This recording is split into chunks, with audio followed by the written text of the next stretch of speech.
Good morning.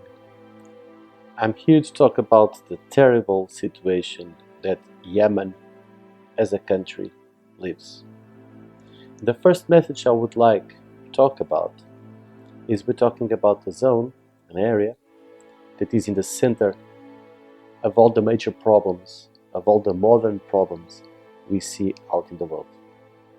Because unfortunately, and just as a starter, Yemen is facing huge consequences of climate change, population growth, and loss of conditions. We're talking about an area that has no water to drink, that has extreme food problems, supplies. We're talking about salty water that enters in the shores and destroys the little agriculture that people have. And we're talking about an area that has increased temperatures and increasing problems in all the region. We're talking about an area with 24 million people, of which 20 million are suffering. 85,000 children are dying of hunger. Talking about 2 million children with huge problems of malnutrition. So we start with this. This is a terrible area to live on, and there is a terrible situation to survive from.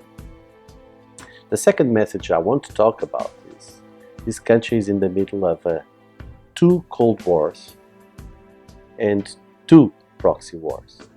Let me elaborate on this. There is a huge, maximum, big, what we can call Cold War around the world, because we're talking about the demand for resources, energy. All of the big players in the world need energy. And for Yemen, they control the Strait of Aden, and lots of energy, lots of food, lots of supplies go through that way to get to the Suez Canal. So what happens in Yemen affects whatever happens in the world. And that's why Yemen is also a victim of the huge Cold War that goes around, not between the United States and the Soviet Union, but between the major actors around the world, including China, India, Russia, and all of them. And then there is a second Cold War, local one, where Yemen is the face of this terrible fight. It's the war between the Shia and the Sunnis. The Shia led by Iran and the Sunnis led by Saudi Arabia. And we see that directly on the ground, where we see the Houthis supported by Iran, fighting the other groups supporting the government, supported by the Saudi Arabia and more 8 countries of the whole Arabian Peninsula.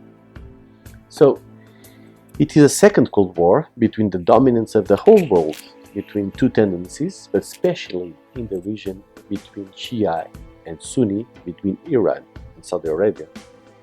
And so what happens in the ground? Second part, I told you, 2 proxy wars. First proxy war, the war that is fought on the ground between these 2 major powers, so the Shias and the Sunnis fighting on the ground. Second proxy war, a little more invisible, is between Al-Qaeda and Daesh. They both have interests in the area, they want to enlarge that problem, and especially because Al-Qaeda from the Arabian Peninsula was expelled from Saudi Arabia, they're having a strong hold on the ground, and they are using that as a plateau to organize themselves for other regions in the world. So imagine, one of the poorest countries in the world, one of the worst cases of humanitarian disaster, in the middle of 2 Cold Wars, in the middle of 2 proxy wars, and in the end what we have? We have a big shame for all of us, for all humanity. There are agreements that are not kept, like the last made in Stockholm. There is a shame that non-governmental organizations cannot help and help in the ground. There are no news reporters to talk about the situation on the ground. And so we are unable to help, unable to act, unable to keep our promises.